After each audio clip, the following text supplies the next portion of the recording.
Fala galera, sejam todos bem-vindos a mais um YouCast. Antes de eu apresentar o nosso convidado aqui, falar do tema para vocês, eu quero aqui agradecer primeiro algumas pessoas. E antes de agradecer essas pessoas, nós queremos agradecer a Deus por tudo isso que nós estamos vivendo.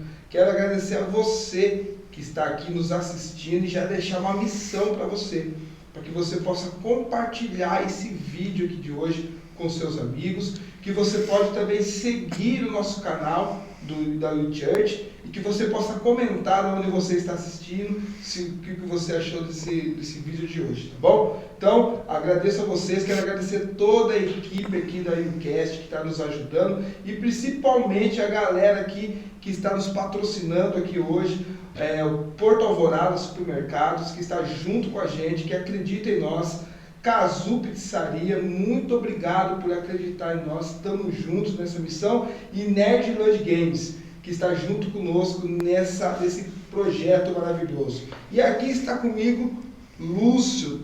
Como você está, Lucião? Tudo bela? Beleza? Vamos falar um pouquinho aqui sobre Jesus Faz. Ele vai contar um pouquinho o testemunho de um grande milagre que ele viveu. Mas antes de eu apresentar o Lúcio, antes de nós começarmos a conversar, eu quero aqui acordar a nossa equipe e pedir a vinheta.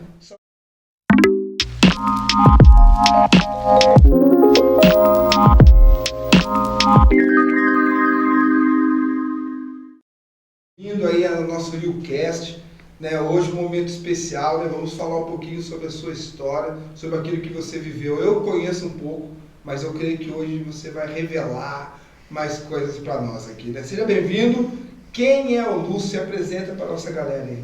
Então, olha, eu sou o Lúcio, sou natural de Santa Bárbara do Oeste. Nasci lá e vim para Porto Feliz bem pequeno. Tenho 42 anos de idade, recém-completados. Sou casado já há 14 anos com a Fabiana. Sou uma pessoa bem simples, uma pessoa que gosta das amizades sinceras, gosta das pessoas simples e humildes e gosta de estar com a galera aí. Quanto tempo eu tenho amizade já, Lúcio? Cara, faz tempo. Eu conheci você quando nós jogávamos no Lajado.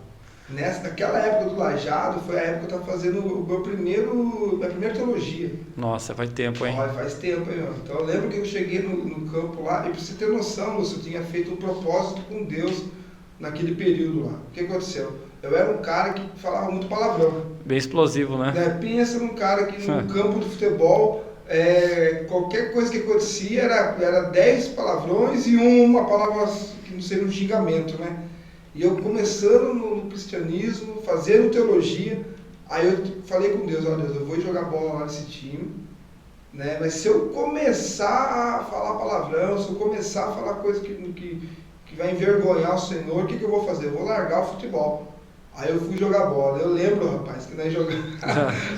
Era duro ganhar, hein? A turma segurava, né, pra não sair tudo. E deu certo, cara. Você acredita? Que daí de lá eu fui me policiando, fui me alinhando, né? Hoje em dia, graças a Deus, não falo mais. Mas começou naquele período lá do Lajado. Nossa, já faz o quê? Faz mais de 10 anos, cara? Faz muito mais? Mais, Qual que é uns 16, 17 anos. Nossa, faz tempo, hein? Faz. Como passa, não? E era gostoso aquele tempo. Nem fale, não. Falar pra você, cara. Nós não ganhava jogo, mas pelo menos dava risada. Quantas vezes, né, cara? Passava Nossa. raiva no campo, né? Mas era bom, hein? Mas era bom, do queixinho, né? Os caras, o Banique, Boneca. Até o Albany jogava, hein?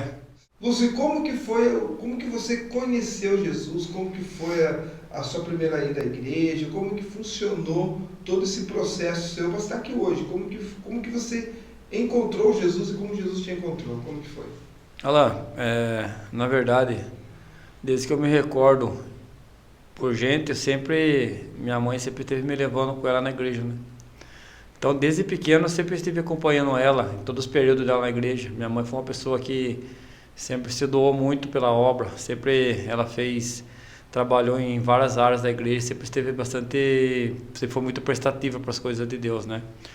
E eu, na verdade, eu ia mais por companheirismo a ela, né? Pois ela ser uma mulher, antigamente no nosso bairro não era um bairro bem falado, né? O Jardim Vante antigamente era um bairro que tinha um pouco de preconceito devido à criminalidade que era um pouco alta, devido ao perigo mesmo em si, né? Sim. Então eu, sem ninguém falar nada para mim, eu me sentia no dever de proteger minha mãe. Mesmo eu tendo 11, 12 anos de idade, na minha capacidade eu não ia conseguir, mas na minha cabeça eu estava fazendo o melhor, né? Na minha cabeça eu ia conseguir proteger. E nessas idas e vindas eu ia aqui do Jardim Santa Elisa até a terceira igreja no Jardim Vante com a minha mãe. Eu ia nos cultos com ela todos os dias que ela ia e voltava. Aí logo em seguida nós acabamos mudando para o Jardim Vante, daí ficou mais fácil e mais próximo de casa, né? E mesmo assim eu continuei indo com ela. Até que nessas caminhadas nos cultos e tal, nessas idas na igreja, eu sempre ouvia falar de batizar, né? E eu, na minha inocência, né? Tinha que batizar, eu não sabia a motivação, não sabia qual era o real objetivo do batismo, né? Para mim eu achava que se eu não batizasse eu ia pro inferno, e na minha cabeça, se eu queria ir pro céu, porque eu queria estar com a minha mãe. Exato. Você queria ir pro céu por causa da mãe. Por causa da minha mãe, na verdade, né? Eu queria ir pro céu porque eu queria estar com a minha mãe, não queria ficar aqui na terra. Na minha cabeça era assim. E até que chegou a data de marcar o batismo e eu fui lá e falei, mãe, quero batizar e tal. A minha mãe foi, deu meu nome, tudo. A minha mãe ficou meio preocupada, né? Falou, pastor, ele quer batizar, mas ele não entende e tal. Ele Isso era na quadrangular. Isso, na quadrangular. Qual pastor, você lembra? Pastor Adulce. Ah, pastor Adulce. Na terceira igreja do Giro Quadrangular. E nessa aí eu acabei batizando. Não entendia, não sabia qual era a motivação. Eu fiz a coisa certa com a motivação errada, né? Sim. Pois eu realmente... Quantos anos faz isso, mais ou menos? Cara, faz uns 23 anos mais ou menos atrás. É tempo, né? Faz tempo. E nessas idas e vindas aí, eu acabei mudando de igreja, né? Fiquei um bom tempo na quadrangular. Aí fiz umas amizades que iam na Assembleia. Aí comecei na Assembleia. Aí comecei a fazer parte do... Então, cara, comecei a fazer parte da mocidade, participar no grupo de louvor, no culto de jovens e tal. Espera um pouquinho. Grupo de louvor... Não deu modo de dizer louvor, né? Ela não é... Mas o coral das crianças. O coral da igreja, não é coral das crianças, como que Tinha fala? nome o coral? Não era o... Era os anjinhos? Não é, cara, como que fala, velho? Não vai lembrar. Não, tem até hoje na nossa assembleia. Seria o grupo de jovens, as senhoras. Sei que eu participava nos jovens, sem especificar pra eles dizer o nome, mas né? era aquele coralzinho. Eu só fazia parte da terceira e quinta voz, né? Não, eu já vou avisar o líder de louvor nosso aí, ó, tem o Levita, que é o músico. Se alguém achar, ele fala pra nós. Então, cara, eu fazia parte, mas tipo assim, no grupo de louvor lá, tava com a mocidade lá, geralmente tinha encontro em outra cidade. Aí hoje não tem tanto mais assim, né? Cara, eu acho que nas assembleias ainda tem, cara. As festividades lá sempre tem, Sim, dificilmente eles param, cara. Acho que a igreja que mais tem festividade durante o ano são as assembleias. Sim. E daí, cara, começou... Lá sempre trocava de pastor, né? Porque a igreja não tinha um pastor assim oficial. Aí começou a construção lá na igreja lá e nós sempre procurando ajudar, buscando areia, ajudando a construir alguma coisa, mesmo assim... Mesmo sem ter algum conhecimento, ele ajudava na medida do possível. Ou inclusive o pastor foi um dos maiores exemplos, assim, cara, de amor à obra, foi que eu vi naquela igreja lá, cara. O pastor Samuel. Cara, o que eu queria ver, aquele homem passar lá, velho, é só Deus para sustentar, né, cara? Sim. Inclusive um dia ele estava construindo lá, tal, fazia uma coluna, uma tábua de mais ou menos uns 6 metros, caiu, quebrou o dedo dele, cara. E ele ficou trabalhando porque tinha que terminar aquilo lá, ficou trabalhando com o dedo quebrado, fez o culto da noite com o dedo quebrado, depois foi na igreja. Caramba! Teve dia de nós ir buscar areia, né? Acordar bem cedo e buscar areia numa carretinha e tal, areia de estrada, que tu fala, né? Sim. Para economizar no custo. Daí bem cedo passamos na casa dele, que ele morava no fundo da igreja e tal. Aí ele falou, vamos tomar café, falou para nós, né, cara? Até me arrepiei de falar, porque a hora que ele abriu, que não tinha nada para oferecer para nós, a não ser pão e ovo. É o que ele comia com a família dele, ele deu para nós, cara.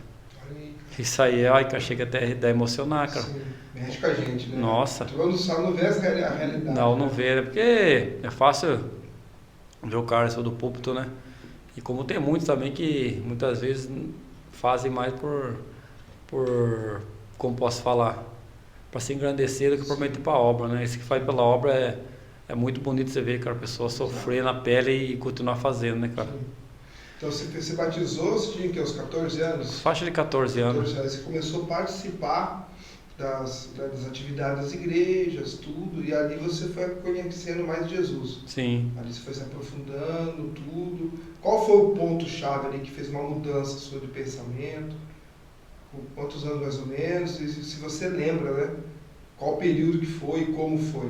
Que você falou, puxa vida, olha, esse amor de Jesus é maravilhoso, e começou a mudar a sua cabeça, mudar aquilo que você pensava, começou a curar você no físico, também começou a trabalhar você na parte emocional. Como que foi essa transição daí? Conheceu a igreja e conheceu através de sua mãe, né? Sim. O batismo foi por motivo do medo, Sim. né? Do medo de querer com a mãe, né? Sim. Né? Quer dizer, conhecia uma parte do que era o batismo, mas não conhecia ainda o todo do batismo, né? E em qual momento ali que você começou a ver que estava se aprofundando e que estava gerando uma transformação em você? Cara, o período e data eu não vou saber lembrar, né? Que eu falo pra você que já faz muito tempo. Né? Mas, cara, é quando a gente tinha aqueles encontros, sabe? Assim, nas igrejas que tinha, assim, nos cultos, assim, cara, que às vezes nas vigílias, assim, você via coisa sobrenatural acontecer, cara. Sim. A gente chegou na vigília juntos? Cara, eu acho que não, cara. Porque na época que eu ia na vigília, cara, era muito tempo atrás, né, cara? Sim. Eu ia na época do Flavinho, da Flávia, do Bob. Sim. Você ia junto? Eu ia antes. Antes deles? Eu ia antes. Marcos Fábio. Marcos Fábio, pra antes também. Nossa, você é primeiro que eu. Eu sou dinossauro, né? Mas cara, você via coisa sobrenatural acontecer, né, cara? E Você ali via a cura. começou a mudar. Você vê que não é que aquilo é algo real, né, cara, do que a propriamente palavra, né? Enquanto você tá conversando sobre algum assunto, fica muito superficial, né? A hora que você vive na pele, aquilo que você vê a realidade, como que funciona, né, cara? Vê cura, a hora que você vê pessoas assim, se chegando a Deus. Na terceira igreja, há muitos anos atrás, tinha a antiga Vila Nova. Era um bairro que você chega ali na ponte, você vira a primeira esquerda e sobe. Isso. Aquele bairro, acho que era um pessoal que trabalhava para usina, se eu não estou enganado. Sim. Lá morava mais ou menos umas 10, 15 famílias, cara. Eu lembro que a pastora Dulce chegava, ela tinha uma Palio Weekend na época, verde. Ela deixava o carro dela na casa de um irmão e descia nós todos junto, cara. E é muita gente, cara. Aquele dia que você precisava convidar. O povo vai ter culto. Não, o povo sentia de ir. Diferente, né? É diferente de hoje, né? Você precisava motivar o pessoal aí, né? Vamos, vai ser legal, isso e aqui. Não, não precisa falar nada não. Quarta-feira tem culto em tal lugar, tal hora. Pô, foi a pessoa para frente da igreja, chegava lá, tinha 20, 30 pessoas. Aí descia uns com farolete, outros descia com vela, e ia, cara, subia de a pé, a pastora subindo junto, todo mundo subia junto. Aí naquela época lá, cara, eu acredito que acho que a grande maioria das famílias lá, devia ter umas 10, 15 famílias, acho que umas 12, 13, cara, se achegou a Jesus naquela época, cara. Sim. Então, viveu algo... Cara, sobrenatural, não tem como se explicar, né, cara? Porque foi um mover tão grande naquela época, cara, que acontecia, cara. Eu não sei se no passado, às vezes, pela dificuldade, que as coisas fluíam melhor, cara. Que assim, né, igual... Acredito eu também, Lúcio, a gente estava até conversando aqui com o pastor Fernando, né? No outro podcast aí, gente, só procurar lá que vocês vão ver. Que a gente está falando assim, a importância, existe um desequilíbrio hoje, né, vamos dizer assim. Porque tudo tem que ter um equilíbrio, né? Então é importante que a igreja seja uma igreja inteligente. Entendeu? Uma igreja que estuda, que lê, que busca, que se aprofunda nas escrituras. Não só na Bíblia, como em outros conhecimentos. É muito importante isso. Só o que acontece? Só que não pode esquecer também o sobrenatural. A oração, a busca do Espírito Santo e assim por diante. Então você vê hoje a igreja, que a igreja está um pouco desequilibrada. Então ela busca muito mais conteúdo em escrituras e assim por diante, que não é errado, mas esqueceu do que? De aumentar o nível também da busca da oração, da transformação, do milagre, do poder, entendeu? Então hoje, você olha a igreja hoje, é uma igreja que tem muito conhecimento, mas pouca experiência. Você entendeu? É uma igreja que tem muita letra, mas pouco poder. É uma inversão, né? Que naquela época lá era muito busca e não tinha tanto conhecimento, né? Exato. Até porque hoje a facilidade para você buscar qualquer coisa, você busca na Google ou você baixa alguma coisa em PDF, você consegue ter muito acesso às coisas, né? E naquele tempo você não tinha acesso, mas inclusive aí acho que era até isso, a facilidade que das pessoas tinham em se achegar a Deus, né? Porque a pessoa não tinha muita coisa assim para, como posso falar? Para se alimentar, Sim. a pessoa buscava exclusivamente para aquilo e naquilo, né? Sim. Que Aí você vê assim, né, a igreja, né? O importante é ter um equilíbrio, né? Então naquela época tinha essa questão de oração, de busca, que não é errado, é importante, só que ele tinha algumas falhas de doutrinas, né? Porque queria viver só o sobrenatural, né? E hoje a igreja ela vem com muitas doutrinas, né? Com toda uma transformação, e hoje a igreja você não vive tanto o sobrenatural, vamos dizer assim, né? Porque existe sobrenatural, a maior, como fala, evidência do sobrenatural é um pecador se arrependendo, não é verdade? Só que naquela época, eu peguei essa época também, né? Vocês que estão assistindo aí, quem já foi em vigília e viu o graveto brilhar? Para nós isso aí era festa, gente. Nossa. Crente raiz é o crente que viu o graveto brilhando. Já tava conversando com o Fabiano sobre isso. Eu chegava a pôr no meio da Bíblia assim, ó, para trazer para casa para ver brilhar. No outro dia estava apagada. Sim. Eu falava, caramba, né, Fabiano? Parece que alguém vai lá e joga um monte de coisa florescida, porque é impressionante, cara. Você vê os bichinhos, Quando a turma falava para mim do graveto, eu não acreditava. Essa coisa não existe, né? E eu, quando fui numa vigília e vi, falei, gente, então aqui tem duas testemunhas aqui que graveto brilha, tá, gente? O pessoal da equipe ali já tem alguns levantando a mão também que brilha, entendeu? Então é algo sobrenatural. Então a igreja tem que ter esse equilíbrio, né? Quanto do poder de transformação de cura, mas também com a palavra, com o ensinamento, com essa doutrina, ela tem que caminhar junto. E hoje eu creio que tem esse pouco de desequilíbrio aí, né? Na igreja aí, né? E essa caminhada toda sua, Lúcia, você chegou a sair da presença de Deus? Como que foi daí? Já teve esses altos e baixos? Então, Alan, foi o seguinte, cara, eu fui uma pessoa assim, cara, que eu sempre fui um pouco mais atrasado do que os outros para a maioria das coisas, né? Enquanto a maioria dos jovens da minha idade já estava saindo para dar uma volta, assim, sair à noite com 15, 16 anos, eu fui começar a conhecer alguma coisa depois dos 20. Pra você ter uma ideia. Sim. Eu sempre fui meio atrasado em praticamente tudo, né? E trazer em parte eu acho que era bom, só que em parte foi ruim também, porque a hora que eu conheci tudo uma vez só, né?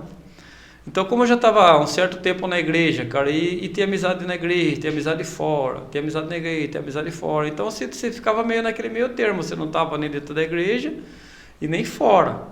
Aí o que acontece? A hora que eu me vi, cara, já estava saindo quase todo final de semana, e a igreja não ia mais, né?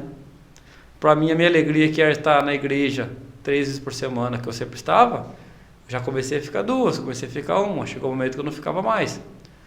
Chegou um momento que a hora que eu vi, cara, tanto que eu tava assim, que tudo veio comigo meio que fosse uma bola de neve, cara. Eu comecei a conhecer coisas assim em meses, velho. O que eu não conheci em anos, eu conheci tudo praticamente em 2 meses, velho. Pouco tempo. E é uma coisa que não é sadia, cara. Sim. Né?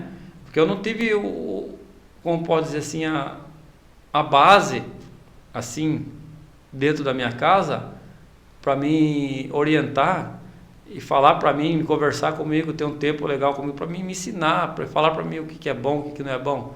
O pouco que eu sabia era que a minha mãe passava para mim. Sim. Porque ela também, coitada, não tinha tempo, né? Ou ela trazia para nós comer, ou ela passava fome junto com nós. Entendi. Entendeu? Eu nunca passei fome, mas porque minha mãe deixou de comer para me comer. Sim. Entendeu? Então não tinha como eu ter um parâmetro da vida, porque eu não conhecia. Eu nunca tive exemplo, nunca tive conselho de ninguém. Então, a hora que eu conheci da pior maneira, né? Conheci tudo na pele. Sim. Conheci com os amigos que são bons amigos, né? Que a primeira vez que eu saí, tinha uma lanchonete aqui pra cima, chamava, acho que nem lembro se é Teriadão, o nome, que era, não me recordo, há muito tempo, nunca tinha saído e tal. Saí com, na época, acho que era R$5, na época R$5 era dinheiro. Aí vamos pedir a porção, eu falei, vamos, né? Pedi uma porção zona e tal. Aí não lembro, cara, sei que começaram a trazer bebida pra mim, velho. A hora que eu ouvi, eu tava chegando em casa carregado, velho. Cheguei em casa carregado, nem sei. Acordei no outro dia, minha mãe deu um sermão em mim. Sim. Só que desse dia em diante, cara, já foi virando rotina já, velho. Aí comecei a ficar toda sexta, depois todo sábado, depois sexta sábado, depois sexta domingo. Começou a jogar bola de neve, eu já não tava mais nem aí para as coisas de Deus. Sim, foi nesse período aí que você passou Aí, durante toda essa trajetória de erro e cabeçada, eu tava até bem, se fosse olhar assim, né? Porque eu tava saudável, eu tava jogando minha bola, eu era um cara assim que, perante todo mundo, eu era um cara bom, né? Para todo mundo que me conhecia, inclusive me conhece, fala, não, esse cara é um cara 10 e tal. Só que eu tinha meus problemas, né? Meus problemas era direto comigo, eu não fazia mal para ninguém, né? O meu mal era para mim. E nessa curtição de Copa do Mundo, que em 2006 estava lá na praça, como todo mundo reunido, assistindo Copa do Mundo, época que tinha telão e tal, e bebendo todas, né? Aí de repente, cara, meus amigos falaram, Lúcio, eu vou embora. Vamos? Eu falei, não, pode ir, beleza, pode ir que eu vou ficar por aí mesmo. Cara, passou meia hora, os caras foram embora, senti uma dor, velho. Mas senti uma dor tão grande que nunca tinha sentido na minha vida essa dor. Que região foi essa dor? Foi na região assim do abdômen pra baixo, né? Foi uma dor, cara, uma dor que... Aí na hora fiquei procurando alguém, velho.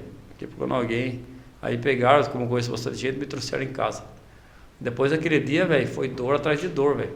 E nessa hora de dor que você lembra de Deus, né, velho? Sim. Na hora da dor que você lembra de Deus, porque a hora que você tá bem, muitas vezes a maioria das vezes quando você tá bem, você esquece, né, de agradecer, você esquece que a gente depende de Deus, né? Na hora que você tá na dor, que você só pensa em Deus, né, cara? Igual quando você tá na doença, você só pensa na cura, você não pensa em mais nada, não pensa em dinheiro, não pensa em nada. E nesse período aí eu comecei a frequentar médico direto, meio que rotina, né? Rotineiro, morfina. Caramba. Morfina atrás de morfina, velho. Inclusive um dia eu cheguei no hospital lá, não sei se a moça errou lá, sei que ela deu direto na veia, velho. Cheguei em casa aqui, velho, parecia que tava tendo taquicardia, velho. Comecei a pular, não, por Deus, só no céu, velho. Comecei a pular, correr pro outro lado no quintal, porque o coração fica acelerado, fica 1000, né, cara? Sim. Achei que eu ia morrer aquele dia, achei que ia me dar um infarto aquele dia, mano. Tanto que eu sofri aquele dia. Caramba. Daí que chegou um dia de fazer os exames lá, passei com o doutor André Santa Casa, que tinha ficado internado. Aí ele examinou o que eu tinha, né? Que eu cheguei a ficar internado e tal, que tava com um tumor. Aí acabou operando o tumor, né? Que era essa dor, tudo relacionado ao tumor. Sim. Que eu tinha. Inclusive eu tinha um inchaço, mas eu não sabia o que era, porque eu fui no médico e ele me falou que era inflamação, né? Só que inflamação se resolve com anti-inflamatório, com isso e aquilo, né? Só que não melhorava, né? Aí o doutor André, um ótimo médico, ele decidiu arrancar um pedaço e fazer uma biópsia. E nesse dia que ele fez a biópsia, tal, depois um dia chegou o exame, o resultado, me falou para mim que eu estava com câncer, né, cara? Quantos anos você tinha em 2006? Foi descoberto 2006 ou 2007? Né? 2006. Foi 2006. Mais ou menos janeiro, fevereiro de 2006. Junho de 2006. Junho, Copa do Mundo? Junho de 2006. Quantos anos você? Mais ou menos 30. Uns 26, mais ou menos. Nossa, novão, hein? Novo de tudo, cara. Tava bem, não sentia nada, cara. Tava bem, não sentia nada, tava trabalhando, tava jogando futebol, tipo assim, não sentia nada, né? Pra mim era um cara normal. Aí nesse dia ele fez o exame e falou assim, você tem um câncer e tal, vamos ter que operar, né? Aí foi que marcou cirurgia, que era no testículo, né? Foi feito o procedimento cirúrgico e tal, tirou, falou pra mim, agora beleza, agora está zerado, né? Aí tranquilo, né? Esperei passar a recuperar. Aí fui trabalhar, deu 2007, que eu fiquei fazendo todo um período de acompanhamento e tal, sim, até operar e tal. Aí chegou o final de 2006 eu fui operar. Aí beleza. Em janeiro de 2007 eu estava trabalhando em cima de uma casa, lá no Voante, lá desse terreno, uma casa, né? Estava trabalhando, fazendo um bico. Aí na hora do almoço comecei a sentir uma dor, cara. uma dor também, mesma dor que eu sentia quando eu estava No mesma região? na mesma região. Sim. Senti uma dor que eu não aguentava. Falei, nossa, será que é porque eu tá muito recente, né? E imaginei que poderia ser isso, né? Porque, pô, Sim. não tá nem bem cicatrizado e já tá fazendo esforço físico, né? Desci embora, lembro que eu desci embora, eu falei pra minha mãe, hoje eu não vou voltar mais, né? Por quê, filho? Falei, nossa, eu não tô aguentando dor. Eu lembro que eu deitei de barriga pra baixo no sofá lá e fiquei lá, velho, com dor. Santa Casa de novo. Santa Casa de novo, morfina e sempre medicamento e tal. Até que os médicos me encaminharam para Jaú, Hospital do Câncer, que é referência, né? Aqui no estado de São Paulo, já é referência. É um dos melhores, né? Daí, cara, eu fui fazer um exame lá em Sorocaba, se eu não estou enganado, acho que era uma tomografia, uma ressonância, mesmo que exame que era, cara. Sei que a moça, eu fui curioso, né, cara, porque você quer saber o que você tem, né? Aí eu falei pra moça, o que deu aí no exame, né? A moça falou assim, deu só uma íngua, falou pra mim. Eu já fiquei tranquilo, eu falei, a íngua tá de boa, né? Sim. Pensei comigo, íngua pode ser qualquer coisa, né? Às vezes você machuca alguma coisa, você dá uma íngua. Na minha cabeça era isso, né? Ou, não sei se na minha cabeça já queria dar uma enganada, né? Querendo sabotar. Não sei. Aí beleza, deu o período de eu ir pra Jaú. Fiz acho que o exame de janeiro de 2007, fevereiro, acho que março, era o retorno em Jaú.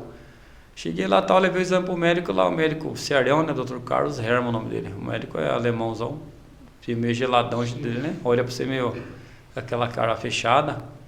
Ele começou a olhar meus exames, eu já logo falei para ele, doutor, só deu umas ínguas aí. Ele nem me perguntou nada. Ele induziu, doutor. Falei, só deu umas ínguas só aí e tal. Ele olhou para mim, meio torto, começou a exame assim e tal. E falou, ô Lúcio, é o seguinte, você tá com câncer. E ele já está no estado bem avançado. Falou, se você não se cuidar, 8 meses de vida para você. Falou assim pra mim com essas palavras, cara. E eu e minha mãe do lado. Minha mãe recém-operada de AVC. Nossa. Eu falei, meu Deus do céu. Eu não chorei, não chorei porque... Pra tentar... Deixar a mãe nervosa, né, cara? Aí saímos lá da sala do médico lá. Eu falei pra minha mãe, mãe, eu já vou querer ficar aqui já. Ela, como, filho? Você não trouxe nada. Nem dinheiro, nem nada. Eu falei, não, vou ficar aqui mesmo. Porque na minha cabeça já virou uma urgência, né, cara? Uma urgência, mas daquela extrema, né, cara? Aí fui lá, conversei na assistência social lá do hospital lá. Aí me arrumaram um chinelo e pasta de dente. Aí falaram pra me aguardar. Aí minha mãe ficou comigo lá até dar o horário do transporte da prefeitura levar ela. Deu mais ou menos 5 e pouco da tarde, ela foi embora. E eu fiquei no hospital. Fiquei lá sentado nas cadeiras do hospital lá. Chegou às 7 horas da noite, eu peguei a marmita que eles davam lá, comi e tal. E você me lembra que fui acordado 1h30 da manhã, lá na cadeira do hospital lá. Nossa. A moça me acordou, a enfermeira, apareceu um quarto, sei lá, tal. A enfermeira falou pra mim, na casa de apoio. E a casa de apoio é as casas que as prefeituras da cidade do estado tem, cada prefeitura tem cada município tem uma casa na região do hospital lá, né? Para os moradores ficarem lá, né? Às vezes... É assim que funciona, porque eu sempre ouvi falar, né, que sempre tem essa casa de apoio próxima ao Hospital de Jaú. A maioria dessas casas, então, são as próprias prefeituras de outras cidades que mantêm para que os pacientes podem ficar lá em tratamento? Sim, os pacientes, eu acho que em alguns lugares permite acompanhante, mas não tenho certeza. É bastante casa, tem de apoio lá? Cara, cada cidade tem, né? É muita cidade, né? E tem igrejas que tem também lá, né? Que ajudam lá também, fiquei sabendo. Cara, tem bastante ajuda lá, cara. Graças a Deus lá é bastante ajudado. Muita gente vai lá? Bastante, hein? E quando eu já fiquei na casa de apoio naquele dia, como que é rápido as coisas, né, cara? Daí no outro dia já estava marcado para mim a quimioterapia às 5 horas da manhã. Aí vai eu lá, saio da casa de apoio, era mais ou menos acho que uns 800 metros mais ou menos da casa, do hospital, e fui lá e já comecei. Das 5 da manhã até o meio-dia. Primeira sessão de quimioterapia. Cara, é a pior sensação do mundo, velho. Nossa. Tira a força, dá ânsia. Cara, isso que a turma fala, de né? início assim, às vezes você não sente, só que você sente aquela ruindade assim do próprio, parece que o remédio começa a entrar na veia, velho. Você já começa a sentir aquele gosto ruim na boca, cara, aquele mal-estar, aquela sensação terrível. E só vai piorando, né? A partir do momento que começa a passar os dias e passar a sessão de quimioterapia, só vai piorando o seu organismo, né? Vai ficando cada vez mais fraco, cada vez mais debilitado. Mas graças a Deus, nesse período aí, cara, eu sempre tive apoio, cara, de pessoas que eu nem conhecia. Acredito que é tudo Deus que comanda, né? Deus que tá na frente de tudo, né? E sempre tinha pessoa que me ajudava, pessoa que eu nem conhecia, a pessoa me ajudava com dinheiro, me ajudava com palavras, me ajudava com apoio. Alice, aí a sua mãe ia lá ver você, como que fazia daí? Ou você ficou sozinho lá? Quanto foi o período seu de tratamento?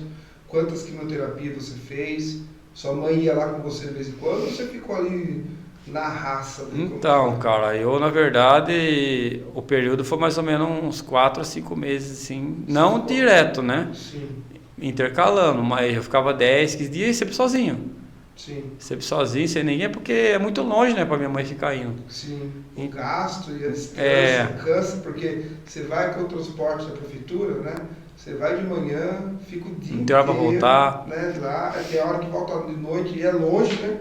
Porto Feliz lá, acho que é uns 300 km. Dá mais ou menos isso aí. Né? Então, quer dizer, é bem distante. Né? E sem contar, cara, que eu tava numa fase que eu tava trabalhando sem registro. Então, eu não tinha nada de dinheiro, porque eu fui pro médico.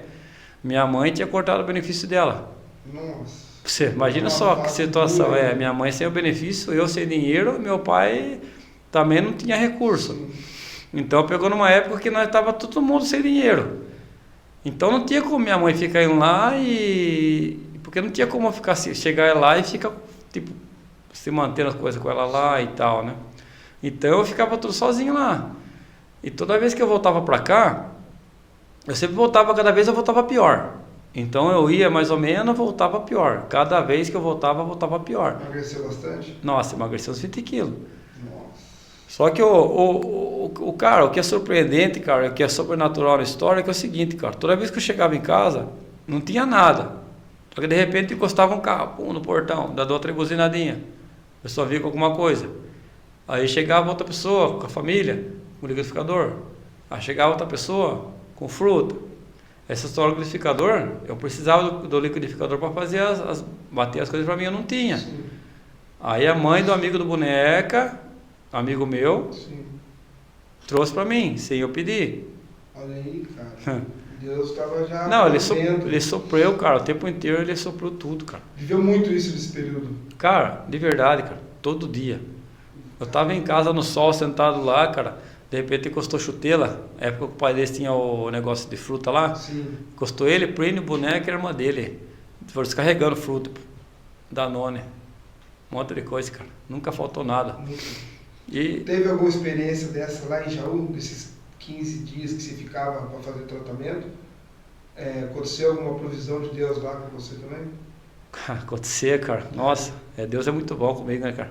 Eu costumo falar assim que Deus é bom, cara, com todo mundo, mas comigo eu acho que é um pouco mais, cara. Eu falo, porque tanta coisa que eu já passei, cara, e só pode ser Deus, cara, não tem como, né, meu? Tanto acidente, tanto livramento, tanta coisa que me aconteceu, velho. Lá em Jaú tinha um cara, no meu quarto, o nome dele era Gerson, né? Ele tava pelo convênio. A única diferença do convênio e do SUS é que você pode ter mais visita, né? E ele era lá de Piracicaba, ele era contador, já era aposentado e tal, né? Só que trabalhava ainda numa empresa boa. E a família dele era da região lá de Jaú. Então todo dia eles conseguiam visitar ele, né?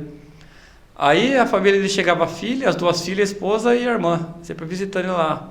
Aí eles iam embora e tal, ele sempre levava as coisas para ele, fruta, Danone, bolacha, um monte de coisa, uma cesta, que coisa linda toda vez, né? Sim. E ele, como ele não estava legal para comer, ele me dava aquilo, né? E eu comia. Aí a irmã dele já começou a vir junto com ele, só que trazia a minha cesta à parte. Olha, é para ele e para você. Para né? ele e para mim. Cara, e pior que parece, que por mais que eu tava ruim, eu era o melhor do quarto, né? Sim. Toda vez, como eu era mais velho do quarto, eu já sou meio folgado, eu só largava no esporte. Ficava só no controlinho, só no esporte, o dia inteiro lá. Ô Lúcio, tira esse canal aí. Ele falava, eu ia lá, eu tirava.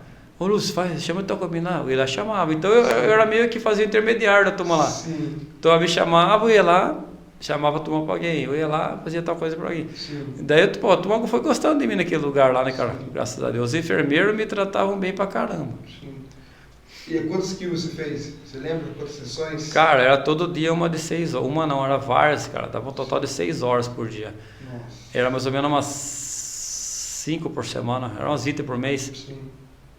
Caramba, meu. E onde que foi daí essa volta do tumor? Quando o tumor voltou, cara, ele voltou na região do rim, cara. Do rim dele. Do rim. Aí foi nisso que o doutor viu na tomografia dele. E a dor que você sentiu foi nessa região? Foi na região do rim. Nossa, imagina como que não deve ter se assustado, né? Então, cara, só que, cara, eu tava tão envolvido, cara, que, tipo assim, você perde o sentido de tudo. Você não sabe mais se ter medo, você não sabe mais... Tipo assim, ficar perdido no meio da situação, cara. Você não sabe o que você imagina ou o que tá aguardando aí. Porque você não tem controle de nada, né, cara? Sim. Você tá lá, o que o médico fala, você vai e faz, né? E eu vi gente fazer quimioterapia lá, era de 1 hora, de meia hora. Sim, rápido. Rápido, e eu fazia de 6 horas, todo dia. Sim. Um dia minha mãe tava lá, eu tava no colo da minha mãe lá com sono, assim, né? Aí a mãe começou a alisar minha cabeça, assim, de repente eu vi que a velhinha parou de mexer. Falei, o que tá acontecendo? Então não é bobo, né? Sim. Eu vi que ela tirou a mão com calma, assim, escondeu a mão. Eu peguei e fiz assim na minha cabeça, porra, que é um tucho de cabelo, velho. Mesma coisa de tirar um pelo de uma roupa. Sim. Cara, você não sente, velho.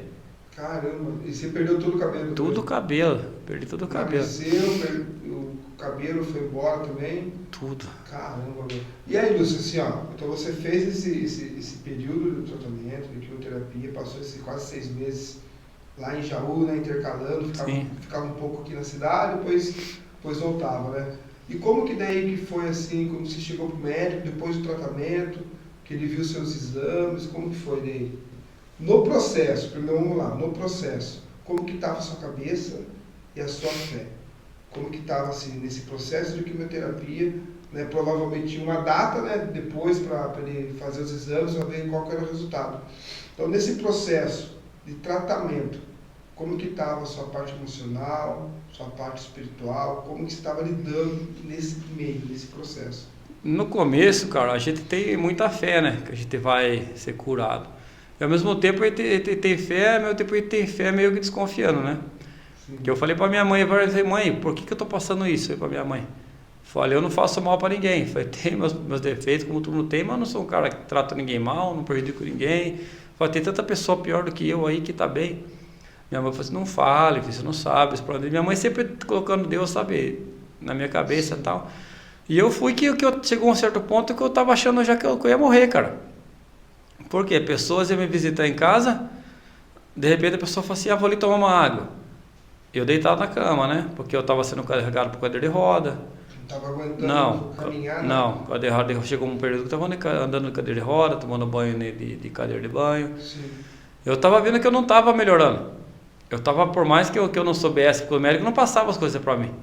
Só passava a lista de tratamento e mais nada. Aí você começava a perceber que era o seu corpo que tava, né, não estava reagindo. Você né? percebe que você não tá melhorando. Você percebe que você não tá melhorando. Porque toda vez que eu voltava pior. Sim. Toda vez que eu voltava pior. E eu tava achando que eu ia morrer, cara. Inclusive, eu falei pra minha mãe, mãe, minha hora tá chegando. Eu falei pra minha mãe. Ela falou, por quê, filho? Eu falei, porque já vi morrer 2 do meu lado. Eu falei, o próximo é eu. Estava do meu lado lá um menino que operou lá e tal. E tá fraco pra caramba, cara. Do meu lado, velho. Do meu lado. O cara foi. Só lembro dos médicos, dos enfermeiros virem, ele vai lá. Um outro cara também do meu lado. O cara foi outro tipo de cirurgia, não aguentou também. E isso mexia com você, né? Não, falei, vai chegar a minha vez, né? Porque todo mundo tá morrendo. E eu tô vendo como que eu tô a minha situação, né? Porque você percebe que você não tá tendo melhora. Porque eu chegava em casa, pô. Um dia eu fui tirar um dinheiro no banco lá para receber, eu desmaiei dentro do banco. Caramba! Já era 10 horas da manhã, era 5 para as 10, eu lá esperando, lá escorado, lá na parede lá. A hora que abriu o carro, o banco lá, dei 3 passos para dentro e fiquei desmaiado. Caramba! Então eu não tinha perspectiva de melhora. Eu mesmo tava vendo que eu não tinha melhora. Então quando você chegou... quando você estava chegando perto, por exemplo, assim, da data de retorno, você estava ainda com esse pensamento, não estou bem, não estou legal, vou morrer, você estava com esse pensamento. próxima data do retorno. Eu tava com esse pensamento e eu tava com o pensamento fixo também de abandonar o tratamento, né? Verdade. Tava, só que vários períodos, cara, e Deus sempre falando que lá não era pra morte, velho. Aqui lá era pra glória dele. Sim. Inclusive em casa teve vários cultos lá, que foi o irmão Rogério, a esposa dele, o pastor Flávio, o pai do pastor Flávio que faleceu, né, Flávio. Cara, tomando ia em casa lá, velho, e Deus falava que não era pra morte, né, que era pra glória dele, Só que é difícil, né, cara? A gente como ser humano, você passando aquilo na pele, duro, né? Só quem viveu esse tipo de situação, né? Eu tenho uma história também parecida, né? E ali é difícil. Você falar a pessoa ter fé é uma coisa, mas você viver uma situação de vida ou morte, né? Eu já vivi isso também, né? O médico deu 3, 4 dias para mim de vida. Né? Então, quando você escuta isso, não é fácil mesmo, né? Você trabalhar, por isso que eu perguntei, trabalhar a mente e a parte espiritual, né? Eu, na minha época, quando eu passei o meu processo, eu trabalhei muito a minha questão emocional, porque eu estava bem espiritualmente. Entendeu? Então eu estava com medo do quê? De perder minha parte emocional. Cair numa depressão, síndrome do pânico, assim por diante, né? Então eu trabalhei muito isso para não mexer comigo e não piorar meu tratamento, né? Mas não é fácil. Só quem vive isso sabe, né? Quanto é dolorido fisicamente, emocionalmente, espiritualmente, como é uma guerra, né, interna para nós, né? Essa luta não é só física, né? É espiritual, é mental, é muito pesado, né, cara? É pesado. E a gente não tá preparado para esse tipo de coisa, né, cara? Exato, imagina, 26 anos você tinha, estava bem, vamos dizer assim, né? Trabalhando, fisicamente bem, vem uma dor e vem todo um processo pós isso, né? De uma dor que assim, a Copa do Mundo, né? De uma hora para outra, né? É uma coisa que não dá, né, para você imaginar, né? Não dá para você imaginar, assim, uma situação dessa, né? E infelizmente aconteceu, né? E quando você chegou ao médico, depois desse tratamento, depois de tudo isso, né? Aí quando você fez as quimioterapias, fez os exames e levou para o doutor, o que ele falou para você? Estava dando certo o tratamento ou não? Como que foi? Os exames eu sempre fazia meio que periódico, sabe? Mas eu não tinha acesso ao resultado. Eles não dão para nós, né? O que acontecia é que toda vez eu passava com a médica, ela me avaliava e tal, ela colocava uma trena, falo trena, né? Uns aparelhos lá para medir o tamanho e tal. Não falava mais nada para mim. Falava, nós vamos mudar seu tratamento e tal. Nós vamos mudar seu tratamento. Eu falava que ia mudar o tratamento. Nunca falava por quê, nenhum motivo, né? Sim. Mas você percebia que essa mudança de tratamento era mais pesado ainda? Porque aumentava, né? Aumentava, acho que a dosagem do remédio, os componentes, né? Sim.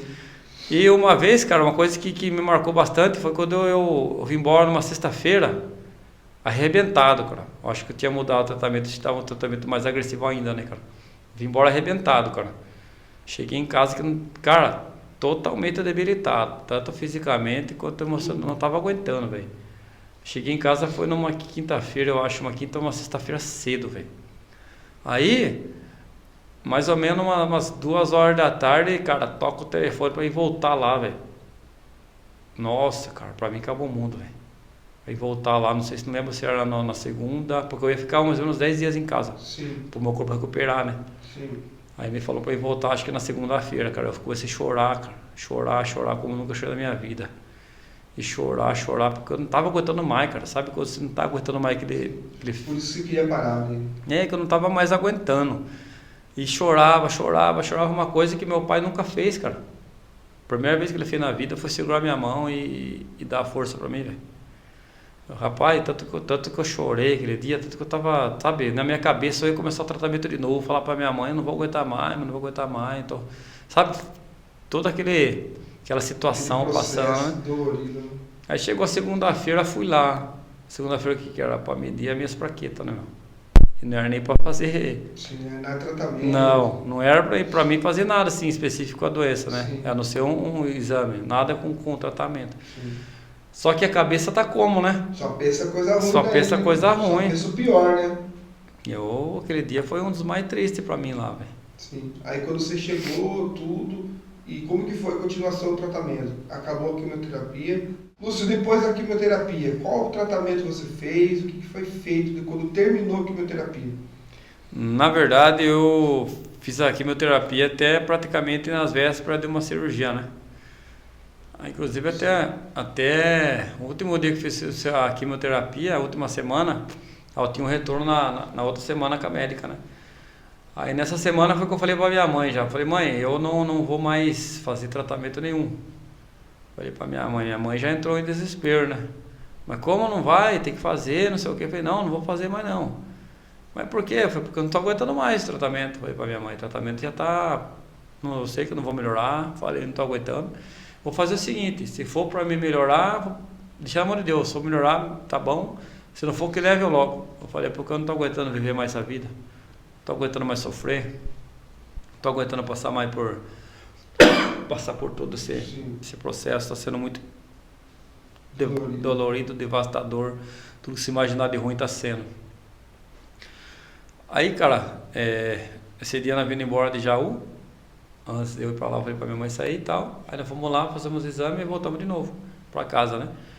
Aí, cara, eu vi no último banco da Kombi, cara. Olha, esse momento foi da hora, velho.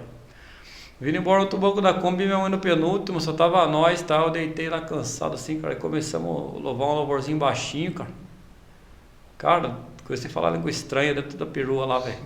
Deitado no último banco, falei que coisa. Inovação na alma, né? Que coisa, bagulho que é louco demais, velho. Comecei a falar uma língua estranha na Kombi lá, velho. Aquele dia lá, nós falando baixinho, porque se falar alto o nego ia ficar meio... Esses caras tá doido aí, né? Cara, teve umas coisas que aconteceu comigo lá que é só Deus, velho. Fala umas pra nós aí, fala aí. Teve uma que nós tava vindo fui fazer um exame lá e não tinha quem ir comigo. Aí meu amigo, não, eu vou tal, Vitor Vandervelde, amigão meu. Foi pra Jaú comigo, cara, nós vindo embora, o motorista me capota o carro, velho. Eu grog de quimioterapia. Não, fui fazer o remédio e eu tinha alergia a iodo. Uma vez eu quase que e os exames que faz, tudo com contraste. Quando eu tomei o contraste uma vez lá que ninguém sabia, nem eu sabia que eu tinha essa alergia. Passou mal. Comecei a coçar da falta de ar. Já avisei os enfermeiros, já vieram correndo, já aplicaram antialérgico em mim lá, já. Beleza. Aí toda vez que eu ia fazer, eu tinha que tomar um antialérgico, não era vida sono, né? Aí por isso que meu amigo tinha comigo e tal. Eu tomei antialérgico quando eu vindo embora, velho. Aí eu tava lá em Jaú, achei um negócio meio de lembrancinha. Falei, vou levar isso aqui pra Fabiana. Falei, fui lá, peguei um ursinho assim pra ela, uma vaquinha que era de pelúcia. Falei, vou levar pra ela a lembrancinha daqui. Aí vindo embora, velho. Só lembro que chegou numa curva lá, parecia que tava no Play Center, andando no montanha-russa, virando. Rapaz do céu, velho. Acordei de ponta cabeça no meio da pista, velho. Nossa, e saiu lá tranquilo. Meio tranquilo, né? Porque tava grog, né? Sai meio que... Perdido, cara. Já grog dos exames, grog de rodar. Você lutando pela vida e o cara querendo matar você dentro do carro da prefeitura, velho. Quem não tomou é eu, né? Que eu vou pegar. Você viu que Deus guarda, né, cara? Caramba, Deus cuida sempre de tudo, né, cara? Caramba, meu. Não sofri nem arranhão, cara. E a cirurgia, quando o médico falou pra você que ia operar, como que foi a sua reação, como que foi a cirurgia, como que foi feita essa... Aí, cara, eu retornei na América lá, como eu falei pra você assim, no anterior, falei que não ia fazer mais nada, eu falei a mesma coisa pra América. Chegou um dia de eu passar com a médica lá, lembro até agora o nome dela, Ana Clélia. Ana Clélia, ela era baiana e tal. Moça, gente boa pra caramba, sabe? Sim. Aí fui levar para esse exame lá, ela olhou no exame e falou assim, doutor, é o seguinte, falei pra ela, eu não vou mais, dependendo do que der no exame, eu não vou mais fazer o tratamento. Falei pra ela, como assim não vai fazer? Eu falei, não vou. Eu não vou porque eu não aguento mais. Falei, se for pra eu viver, eu vou viver, se for pra eu morrer, eu vou morrer porque eu não tô aguentando mais. Eu falei pra ela, pra mim já chega, já sofri demais, não tô conseguindo, tô vendo que eu não tô melhorando, não tô conseguindo ter esperança, não tô tendo força pra nada. Falei pra ela, pra mim já não tô saturado já. Falei pra ela. Ela pegou, foi olhar os exames, cara, ela pegou e olhou assim e falou assim, ô Luciano, eu disse pra dar pra você. Foi, fale. Ela falou, o tumor que você tem estagnou. E eu, leigo, né? Falei, o que é estagnar, né? Ela falou, estagnar é que ele parou, né? Sim. Ele não evolui e nem regride. Sim. Então eu falei pra ela, e aí, isso é bom? Ela falou, lógico que é bom. Eu falei, agora, vou ter que operar. Ela falou, vai. Só que ela falou, capaz que você tem que usar uma bolsa de colostomia. Falou pra mim, né? A bolsa de colostomia, porque não sabe, é uma bolsinha que vai dentro sim, do destino para fazer a... sai tudo a limpeza das coisas e tal. Sim. Eu só lembro de ter perguntado para ela o seguinte: doutor, mas vou conseguir jogar bola com isso? Falei para ela. Ela falou: vai. Eu, como eu gostava muito de futebol, né, cara? Sim. Inclusive tem um episódio de futebol que é bem engraçado, cara. Eu cheguei de Jaú uma sexta-feira, e eu sabia que o time que eu jogava todo sábado, lá no estádio lá, né? E eu sabia que ia ter jogo. Daí deu sabadão, acordei cedo e fiquei naquela empolgação, né? Pra jogar, cara, olha a cabeça do cara, né, velho? O cara nem tratou, o cara tá lá careca, magro, passando perrengue, o cara quer jogar bola, velho. Aí eu cheguei lá na beira do campo lá, os caras, você não vai jogar não, hein? Já falaram pra mim. Eu falei, não, eu só quero pôr uniforme só. Falei, só quero... Só sentir a pressão. Falei, só quero pôr uniforme, era amistoso, né? Sim. Aí, cara, não sei quem machucou, faltando uns 3, 4 minutos, velho. Aí eu entrei correndo no lugar do cara, velho. Nem falei nada, entrei correndo no lugar do cara, assim, velho. Aí tocaram a bola pra mim, cara, uma bola fraca, cara. Sabe aquela bola que tem uma criança de 1 ano pega? Sim. Cara, eu lembro que eu senti que eu dei 4 passos, cara. No 4º passo eu comecei, minha perna bateu uma na outra, velho. Caiu. Quase que eu caio, sabe, meio que cambaleando assim. Aí um amigo meu falecido falou, pega a bola e toca, pega a bola e toca, põe a bola e toquei, cara. E sai chorando aquela hora lá, porque eu vi que eu não tava aguentando, velho. Aí os caras do campo lá, pô, os caras davam muita moral pra mim, cara. Foi. Nossa. Muito amigo, muitas pessoas te ajudou nessa época. Cara, se eu falar pra você, cara, cara, gente demais, cara. Graças a Deus, nunca me faltou ajuda, cara. Inclusive, esse cara aí que faleceu, o amigo meu Beto, cara. Tava pra frente de casa sentado, ele chegou lá assim, meio sapecadinho, chorando, me deu o boné dele. Ele falou assim, boné é o que eu mais gosto, cara, quero que você pegue ele pra você, cara. Tá até hoje em casa lá, o boné. Um dia, tendo um campeonato também, eu já tinha recuperado só pra... me inscrever no campeonato só pra motivar. Não, assina aí e tal, você sempre jogou com nós, campeonato e tal, mas não tava podendo nada, né, cara? Sim. Aí me colocaram faltando 3, 4 minutos também, mesma coisa. Aí saiu um pênalti, cara. Campeonato valendo 3 pontos, classificação para semifinal, saiu um pênalti. Os caras vão bater lá. Já tinha um batedor oficial, né? Sim, já tem que bater. Já tem que bater. Não, vai lá você bater. Cara, juntou gente atrás daquele gol, velho. Juntou gente atrás do gol, cara. Verdade, que legal. Cara, acho que umas 50 pessoas, umas 50, 60 pessoas a mais, cara. Turma atrás do gol lá, velho. O goleiro nem vou pular. O goleiro tava aqui, inclusive, né? Verdade mesmo? Pastor Fernando. É ele? Era ele. Olha que legal. Não sei se ele vai lembrar. Sim. Saiu o pênalti lá, cara. Eu fui lá e, mesmo sem força, pum, fiz o gol. Nossa, que os caras gritou lá, velho. Parecia que tinha ganhado a Copa do Mundo, velho. Cara, que legal. Nossa. São momentos que marcam, né? Nossa. Tem os momentos difíceis, né? Em tudo na nossa vida, né, gente? Tem os momentos difíceis que nós passamos, né? A Luz está falando aqui. Vai ter os momentos difíceis que todos nós passamos, mas dentro desses momentos difíceis, sempre tem esses momentos, né? Você vê de providência, de pessoas ajudando. E uma coisa que eu acho interessante naquilo que o Lúcio está falando, para que nós possamos carregar para nossas vidas, é o quê? Não desistir, cara. Né? Mesmo não querendo, igual, né, você estava falando, não queria mais, tudo, mas se para no meio do caminho, de repente, né, não sabemos como quer ser, mas assim, no meio de um processo difícil, o importante é não parar, cara. O importante é continuar, mesmo sem força, porque a força vem de Deus, né? Igual o Lúcio falou, no momento de quase parando dentro de um carro, né? O Espírito Santo veio sobre você, trouxe um fôlego, né? Um pouco de esperança para poder continuar. Então não pare, independente daquilo que está vivendo, não pare, continue, está fraco, Deus dá força, que nós sabemos que tudo passa. As coisas ruins passam, as boas também passam, mas o que nós não podemos é o quê? Parar no meio do caminho. Isso que importa.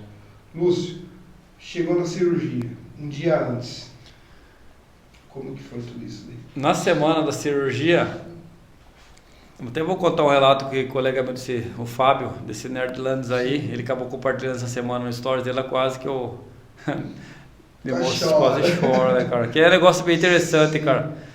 Que Deus não faz nada por acaso, né, cara? Tudo ele tem um propósito por tudo, né, cara? Esse amigo meu tava passando uma fase difícil, comigo nosso, inclusive, em comum, né? Sim.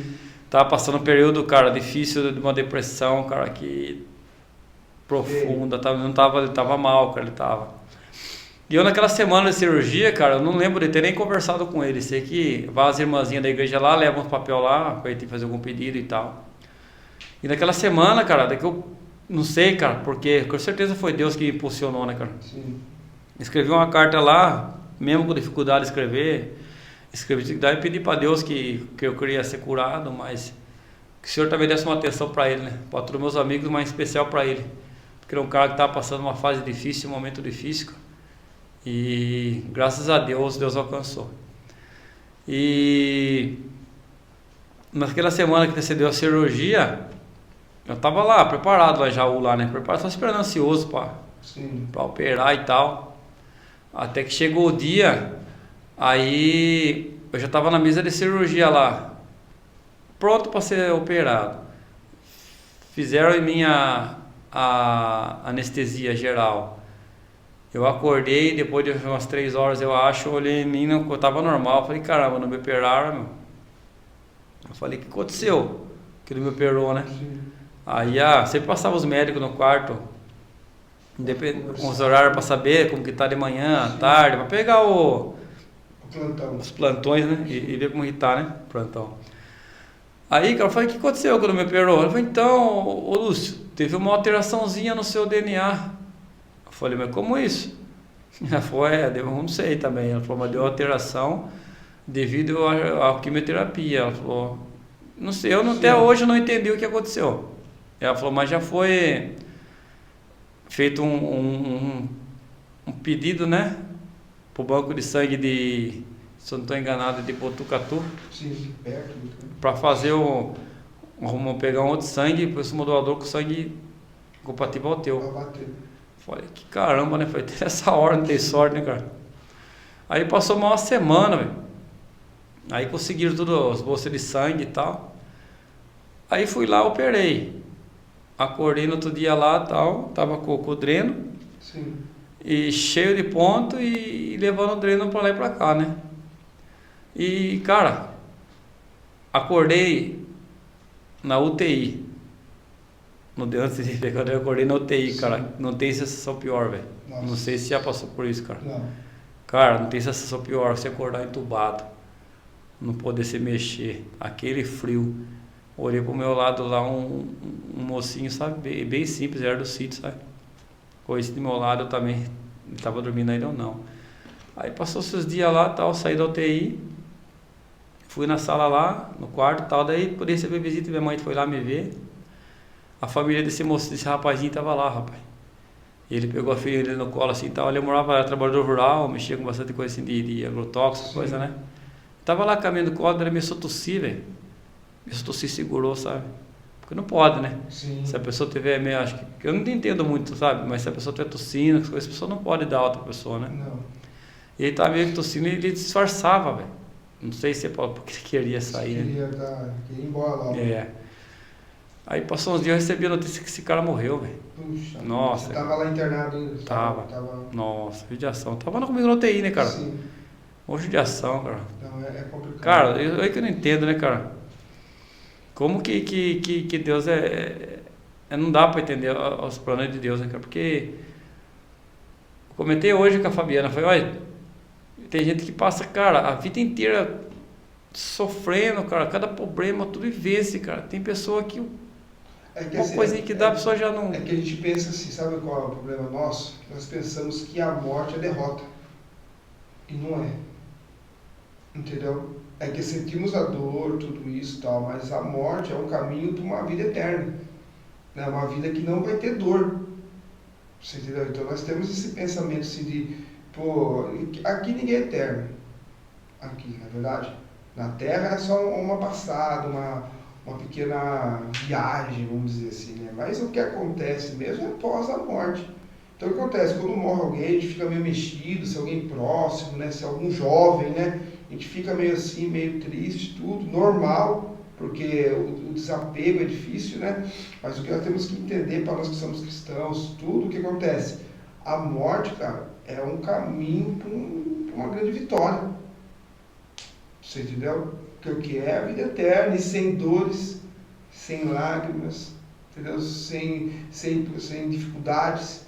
né? Só que nós temos isso instalado na nossa cabeça, entendeu? Que a morte é algo ruim, entendeu? Mas para nós cristãos a morte não é ruim, cara. É uma abertura para uma vida eterna com Cristo, que tira todas essas dores, sofrimentos, né? Que são duas coisas que é certeza para nós.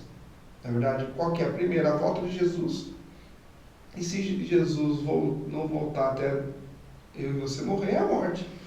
É duas certezas na nossa vida, a volta de Jesus e a morte. Mas é que ele se falou, né? A gente não está preparado para separação. Não. Porque a gente não quer, na verdade, né? Você vai ter que tipo, quer a vida eterna, ao mesmo tempo você quer viver também na Terra. Exatamente. Mas não propriamente por causa da Terra, porque as coisas que a gente tem aqui, né?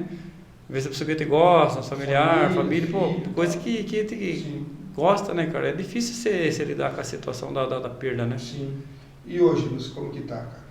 Então, lá na primeira consulta, quando você encontrou o médico falou que o seu câncer era de um tipo, já estava avançado, né? Que se não começar o tratamento era 8 meses de vida. Isso foi em 2007. Sim. Né? Então já passou bastante tempo.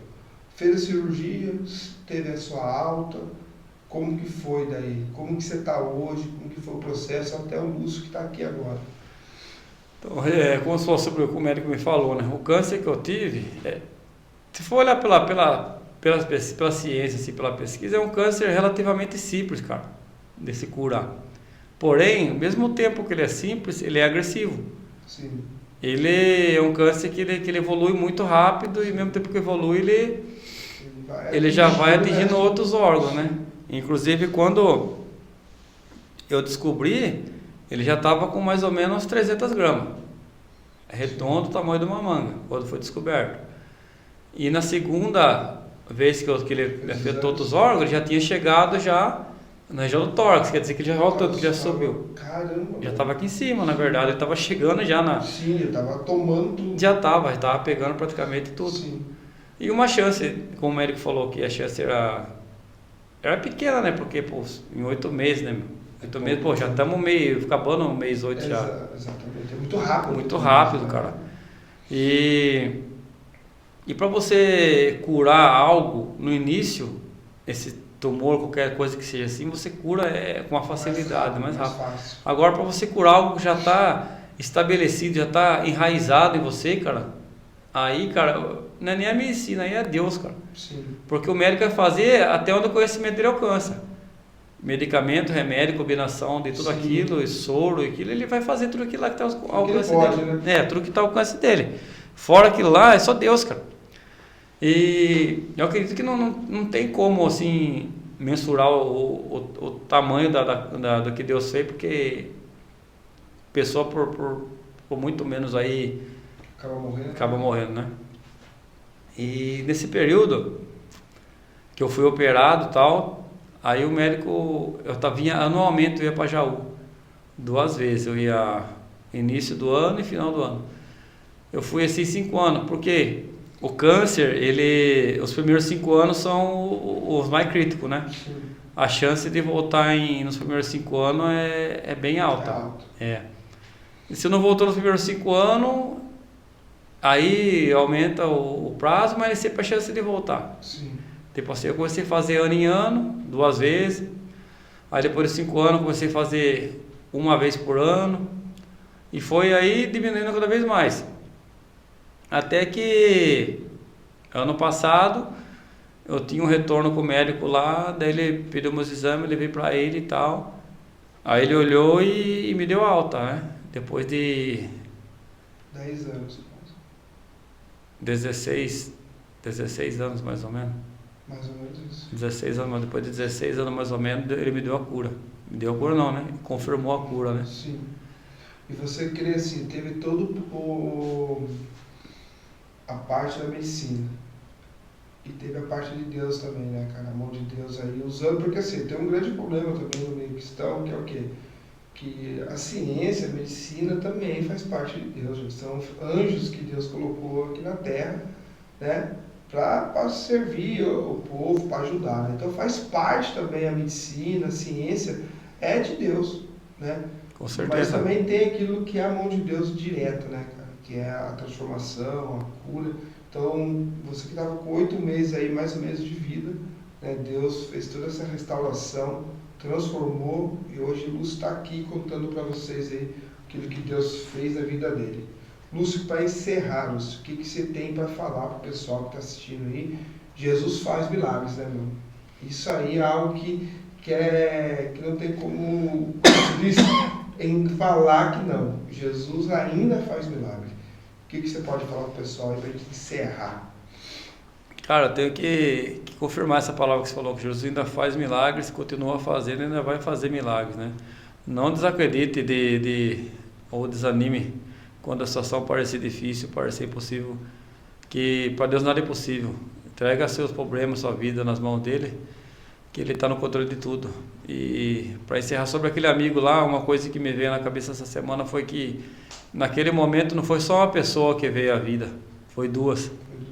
Foi eu e foi meu amigo, que ele conheceu a Jesus, ele se batizou, já está mais ou menos, acho que uns 12 anos mais ou menos na caminhada ou mais. Sim.